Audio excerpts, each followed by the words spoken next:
Assalamu alaikum jama'a masu kallon mu da sauraron mu a daidai wannan lokaci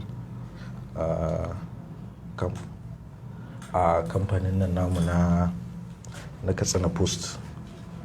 Barka da warhaka, kuma sannan barka da sake saduwa da mu a wannan shirye-shirye namu da muke gabatarwa kai tsaye, wanda a yau muna shiri ne akan shirinmu mai suna Lafiya Jari, wanda kuma kamar yadda kuke gani muna tare da wani kwararren likita a asibitin kwararru ta jihar Katsina, wato Malam Dr. Muhammad Sani Abubakar, wanda kuma a yau cikin ikon Allah za mu tattauna ne akan cutar nan wadda ta yawaita a tsakanin al'umma, kuma ta'addabi mutane da dama, kuma a shekara ma ana sata cikin cututtukan da ke halaka mutane da dama. Wannan cutai dai ba wata bace ba illa cutar hanta wadda ke damun mutane. To Dr. Muhammad, barka da zuwa. To jama'a assalamu alaikum, barkamu saduwa a cikin wannan fili. To da farko a masu sauraron mu da masu ganin mu, masu kallon mu za su so su ji ita wannan cutai, in an ce mutum yana fama da cutar hanta, ita cutai ya take? To jama'a assalamu alaikum. Kamar yadda mai gabatarwa ya yi bayani a cikin mukaddamar shi na cewa abin da za a tattauna a yau shine ciwon cutar hanta. To na sani cewa mutane al misali sun san abin da ake cewa cutar hanta, ko kuma sun san wani wanda ake iya cewa ya samu cutar hanta, ko kuma iyakar da fahimtar mutane. So amma ita wannan cuta na hanta suna da yawa, amma a wannan fili ina ganin da zama hiba muhimmanci shine cutar nan wadda mutane suka fi sani da hepatitis, wadda duk da aka ce hepatitis ya san sai ya fara cewa wannan ai ciwo ne na cutar hanta. So abu ne wadda gaskiya ya zama ruwan dare ga al'ummar yanzu, ba amma a nan nahiyar Afirka ba ko Najeriya, har duniya gabaki daya. Abu ne wadda kungiyoyin lafiya na duniya gaba daya sun mai da hankali kan yadda za su shawo kan wannan cuta domin su ga sun kawo ƙarshen ta. Wannan kuwa ya samu asali ne na hanyar da ta zamo tana kawo illa da barazana ga rayuwar dan adam a rayuwar shi. So shi wannan cuta na hanta suna da yawa kuma kala-kala ne. Babban waɗanda suka fi bada ma'ana, waɗanda suka fi yawa a duniya gaba ɗaya shine ciwon ƙwayar cutar hepatitis B da hepatitis C, sun fi kowane yawa. Dalili kuwa shine sun yi kawo barazana saboda suna daɗewa a cikin jikin ɗan adam. Wasu waɗanda ba su da yawa kamar su hepatitis A, hepatitis E, yawanci ba su kaɗan damuwa da su saboda za su ɗan zo na lokaci ne su wuce, ba su da barazana ga rayuwa sosai. Amma waɗanda suka kawo barazana ga rayuwar ɗan adam da kuma bil'adama yanzu su ne wani hepatitis B da hepatitis C. Dakta, mun gode kwarai, kuma ta wannan kafa ma ina son in masu kallon mu albishir cewa za su iya shigowa cikin wannan shirin, ko su yi tambaya, ko su bayyana ra'ayoyinsu, ko ma ƙarin bayani ga mai contribution za a ce ta comment section, kuma in Allah da za mu yi kokari mu karanta waɗanda muka gani don insha Allah. To dakta, ka yi maganan cewa ƙwayoyin cututtukan nan akwai guda biyu da suka fi addaban mutane, wanda ka ce hepatitis B da hepatitis C. To su waɗannan guda biyun sai ina ga yanzu mu mai da hankali kansu, su ɗin ya suke, kuma ya za a iya cewa ya ake gane mutane na da su? To kamar yadda na fiɗi a cikin mukaddama na cewa ƙwayoyin cuta wanda suka yi barazana ga ɗan adam su ne wani hepatitis B da C, kuma a kiyashi an tabbata cewa abin da aka iya ganowa kawai kusan miliyan 500 yana ɗauke da wannan ƙwayar cuta. Su wa'annan su ne mutanen da aka san suna da shi. Wa'anda ba a auna ba ko kuma ba san suna da shi ba, shine ake sa su, akwai wani turanci da bature yake yana cewa tip of iceberg, meaning in kaga kankara a ruwa kai dai kawai kana ganin abin da ke sama ne wanda aka auna, abin da ke ƙasa baka sani ba. so shi ake cewa type of iceberg. To hepatitis B suna cikin wannan ciwo, haɗe da ita akwai ciwon suga, akwai ciwon hawan jini. Ita wannan ƙwayar cuta ta hepatitis ƙwayar cuta ce wadda take cikin jerin cututtuka na virus. Sannan kamar yadda muka sani ko ya dan dai karatu cewa wasu akwai bacteria, akwai virus da sauransu. To suna ɗaya cikin ƙwayar cuta na ta virus, kuma ƙwayar cuta ce wadda ido ba zai gani ba, abu ne wadda yana cikin jikinka sai lokacin da shiga ya illa. Hepatitis B da C wurin zaman su hanta ne, ba su cika zuwa wani wuri ba su kawo illa, sai dai idan sun ji ma hanta ciwo su ne za su haddasa dukkan matsalolin da za a ga mutum yana yi, wadda za mu gani idan shirin ya dan ja baya nan gaba. Hanyoyin da ake ɗauka wannan hepatitis din suna da yawa. Na farko bari mu fara daga yadda rayuwa ta fara, shine wurin haihuwa.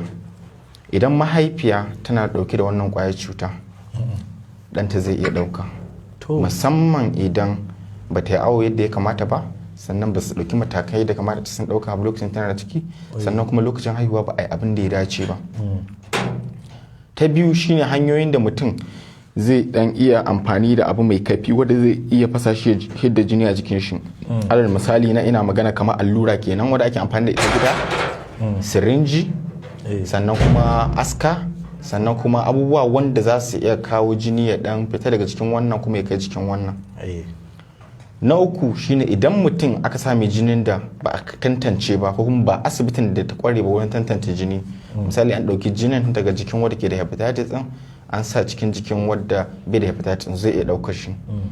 Na hudu shine idan mutum ya mu'amala da wani abin yawu ko jini na jikin wani adam, wannan alal misali ina magana nan wurin taka misali idan jini ya haɗu da jini ko kuma misali wani abin da ya fita da jikin ɗan adam kamar mani na jikin namiji ya sadu da mace, duk hanyoyi ne wanda ana iya samu su. So mutane da suka lura da abin da na fiɗi na wani abu ne wanda yau kusan kullun yau da kullum mutane suna mu'amala da su, kuma wannan ƙwayar cuta idan ta fita ta kan tsaya a saman iska kusan sama da sati 6. So kada mutum ya ɗauka cewa in ya ga jini ya bushe ko ya zo ya taɓa ko wani abu, a hepatitis kamar musamman hepatitis B za ta iya daɗewa a wuri har sama da sati 6 har sati 8.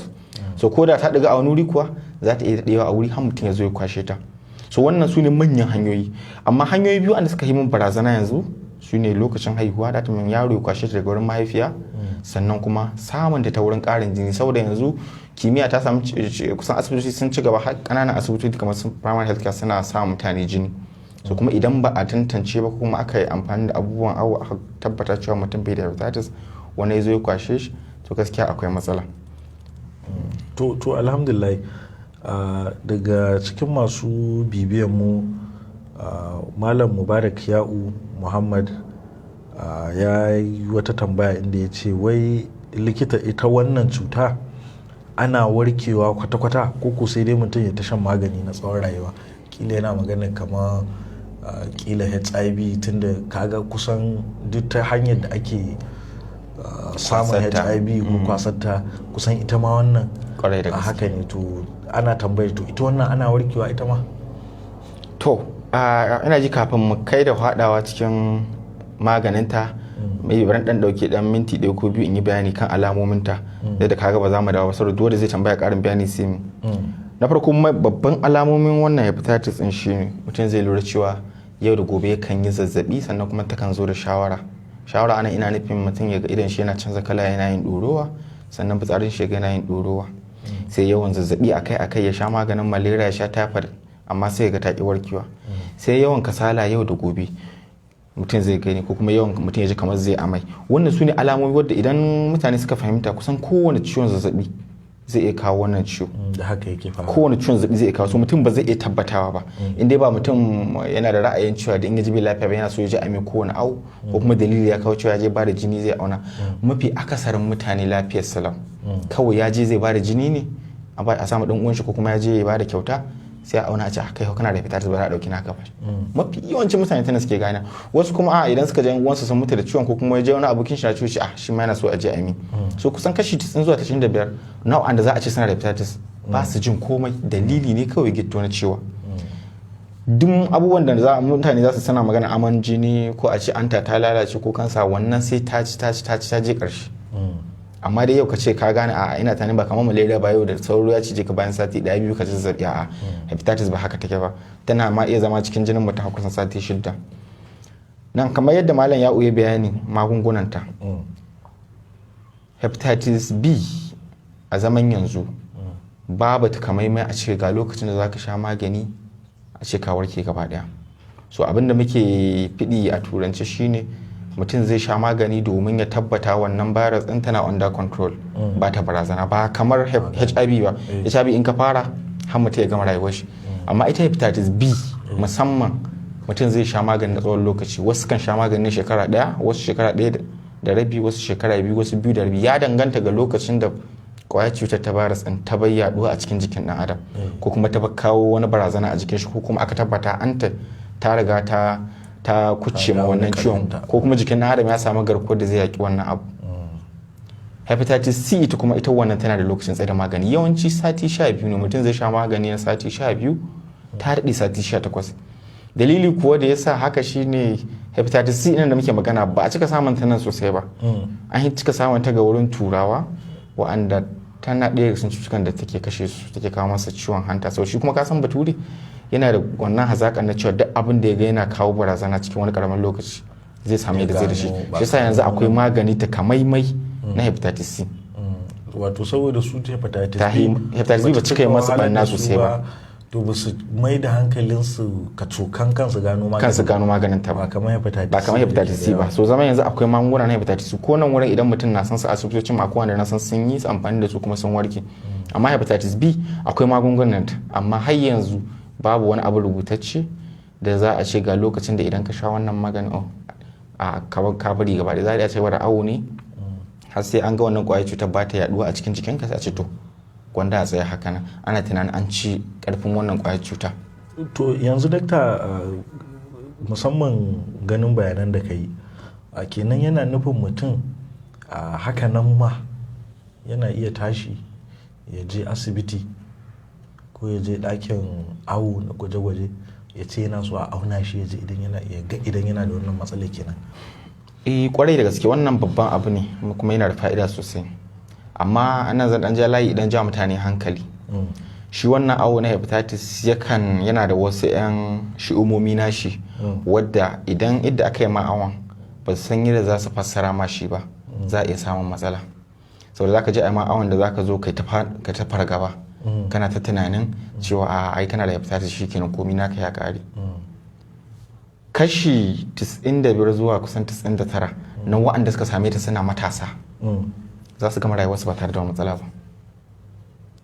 Jikinsu kana matashi kasa inda shekarunka sun kai 20-30 abin da ya sama, so yawanci ba ta cika kawo masu matsala ba. Bai kashi ɗaya ba ne suke samun matsala. Saboda a lokacin da mutum ya girma sosai jikin shi, to garkuwar jikin shi ta riga ta bunƙasa. So duk da haka nan dai akwai kusan kashi 4 zuwa 5 zuwa 1 na wa'anda yau za ka ɗanka yau ciwo gobe ciwo jibi ciwo haka dai za a ta lallaba. Amma kashi kusan 90 na wa'anda suka same ta daga wurin mahaifiyar suna yara, kusan kashi 90 za su zo da matsala. Saboda kaga za ta da cikin jikinsu, sannan kuma garkuwar jikinsu ba ta yi ƙarfi sosai ba. Daga lokacin ma za ta yi masu illa sosai kafin su girma. Yawa shi sa muke jan hankali kan idda za a yi awo a tabbata suna wannan auna, sannan idan aka gaya mahaifiya kuma ƙwararru, kuma idan aka gaya mahaifiya cewa tana da shi, to dokokin da aka ba ta kiyaye, sannan kuma ta tabbata ta haihuwa asibiti yadda jininta ba zai haɗu da jinin yaron ba, sannan kuma ba za a samu wata matsala ba. Sannan akwai wasu allurori da ake ma yaro wadda akwai su asibitocin mu, wadda da an haifi yaron za a yi mai rigakafi ce wadda za ta sa ko da jinin ya haɗu cikin ikon Allah yaron ba zai kama da ita ba. To jama'a, wanda yake yanzu ya buɗe wayar shi ko kuma yanzu ya kamo mu to muna gabatar da shirin Lafiya Jari ne daga nan gidan talabijin na Katsina Post. Muna kuma tare da ƙwararren likita daga asibitin tarayya, asibitin ƙwararru ta nan Katsina, wato FMC Katsina, kuma muna tattaunawa ne akan cutar hanta. Dakta kuma ya koro bayanai inda ya gaya mamu yadda cutar take, ya gaya mamu cewa akwai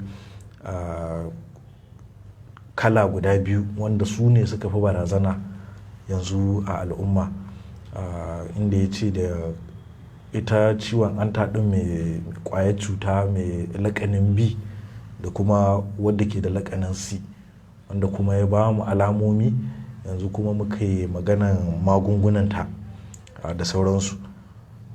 Kuma kada ku manta mun ce duk mai tambaya zai iya yi, ko mai shawara ko mai wani ƙarin bayani zai iya rubuta a comment section, insha Allah za mu karanta. To dakta, bari min dawo wurinka. Ka yi maganan cewa akwai rigakafi na wannan cutai. To kenan za a iya cewa yanzu da babu rigakafin ne kwata-kwata, yanzu aka same shi daga baya, ko kuwa da mutane ne ba su damu da ɗaukar rigakafin ba. Sannan kuma shi kan shi rigakafin, kasan mutane wasu za ka ga suna da ɗare-ɗaren da abin da aka ce ma rigakafi da sauransu ya yake. Ne shi wannan rigakafin kuma ya yake? So ga wannan ƙwayan cutuka da muka bayani na hepatitis B da hepatitis C, hepatitis B a zaman yanzu ita kadai ke da rigakafi, hepatitis C ba ta da rigakafi. Wannan ko yana dangantaka da ita yadda take mu'amala ta hepatitis C a cikin jiki, wadda ko da an yi rigakafin ta yawanci ba zai ba da wani fa'ida ba, saboda tana da wani dan wubuwa da ke ma jiki, yadda rigakafin ba zai yi wani fa'ida a gare su ba. Amma hepatitis B wannan tana da rigakafi, kuma rigakafi ne wadda kusan ko ina ana samun, har ƙananan asibitocin gari yanzu akwai shi. Saboda yaran da aka haifa yanzu ana mai rigakafi, ana mai wannan rigakafin na hepatitis. Sai dai idan mutum ga misali matashi yana so ya nashi, yawanci su ne akwai asibitoci bai kalilan biyu ko uku na cikin gari wanda za su, in kuma mutum na da hali ya je ya saya a yi mai.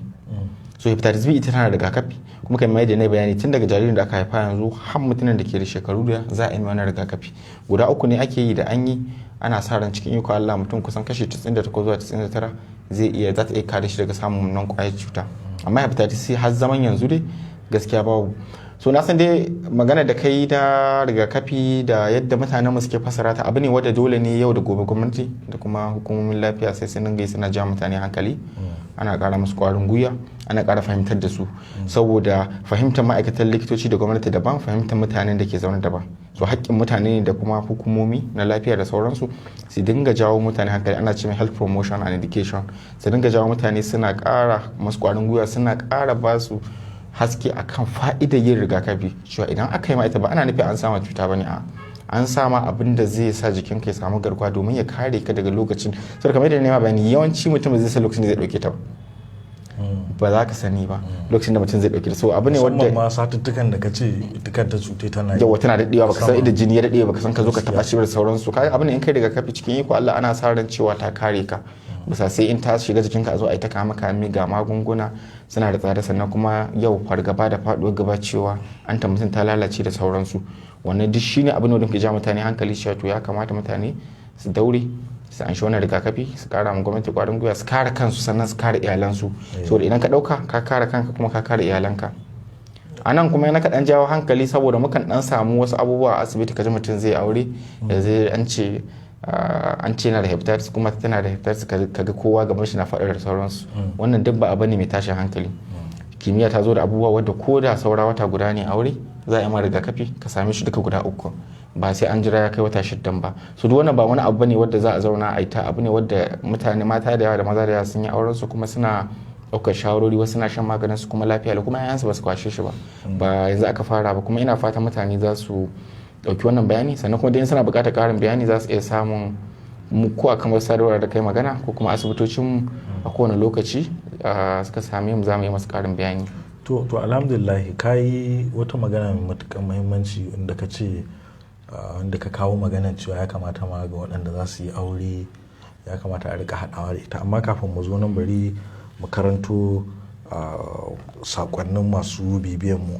Salisu Mamman Daura ya ce muna jin daɗin wannan shirin, Allah ya saka da alheri. To malam Salisu, mu ma mun gode kwarai da kalamanka na ƙwarin gwiwa, kuma muna fatan za a ci gaba da bibiyar tamu. Sai Abdulrashid Yusuf ya ce assalamu alaikum, don Allah dakta akwai alaƙa tsakanin cutar hepatitis da liver cancer, kuma ya alamominsu yake? To amma kafin, kamar yadda na ce kafin mu ansa wannan tambaye, dakta a ƙare mu fashin baki. Kenan yanzu idan za a yi aure, baya ga awo da aka saba yi kowa ya san yana yi na HIV wanda har wasu masallatai ma an yi legislating abin zaka ga ba a daura aure sai an kawo wannan sakamakon. Kenan ita ma wannan cuta ya kamata a rika hadawa kenan ko? Kwarai da gaske. Anan tun da na san al'adarmu na malam Bahaushe da musulunci, mutane da yawa suna cewa la ta jasa su kada a bincike. Wannan ba magana bincike bane, wannan magana taimaka ma al'umma ne da kai gabaki daya. Da ka zauna da ciwo a zo sai bayan rayuwa ta fara daɗi a zo a ta kama a ce wani ya samu wannan, wani ya samu wannan, kaga tun farko gwanda a san cewa to kana da shi to a fara magani tun da wuri. Wannan taimako ne ma kai kanka a wurin ka kuma nuna cewa ka kula.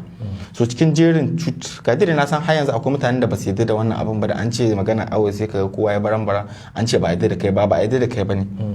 Hanya ce na taimaka ma saboda kai ma baka san ila kana da shi ba. Amma idan aka yi ma awo aka tabbata kana da shi, shikenan sai a tafi ai. So abin yana da cikin jerin aune musamman awon HIV da na awon sikila, awon hepatitis yana da cikin awon da ya kamata a ce mutane suna yi. Saboda kamar yadda na magani ko da ba kai kanka ba, kuma abu ne wadda shi ne babban abin da muka fi tsoro. Shi sa ka zama ta jawo kan hankalin mutane, muna ga masu ayi awon nan a tabbata an je an ga likita an ba da magani sannan kan. To gaskiya kamar yadda malam abin nan Salisu ya magana, kwarai da gaske suna da alaka tsakanin hepatitis B da kansa anta, kuma shine babban abin da muka fi tsoro. Amma ba kowane ciwon kansa na anta za a ce daga hepatitis suke ba, amma hepatitis tana da cikin jerin abubuwan da ke kawo kansa ta anta. To alhamdulillah. Sai daga ƙarshe Salihi Sha'itu shi ma ya ce muna jin wannan daɗin shiri mai albarka, Allah ya ƙara basira. To alhamdulillah muna ga mun koro bayani amma kuma lokaci ya yi. Dakta mun gode kwarai da samun lokacinka, kuma tare da fatan cewa idan mun sake bukatar ka zo don kai mu ƙarin bayani kan wasu cututtukan da kuma shirarkan namu na gaba, za a samu dama insha Allah. Insha Allah kofar ma buɗe take. Allah ya sa mu dace. To mun gode kwarai.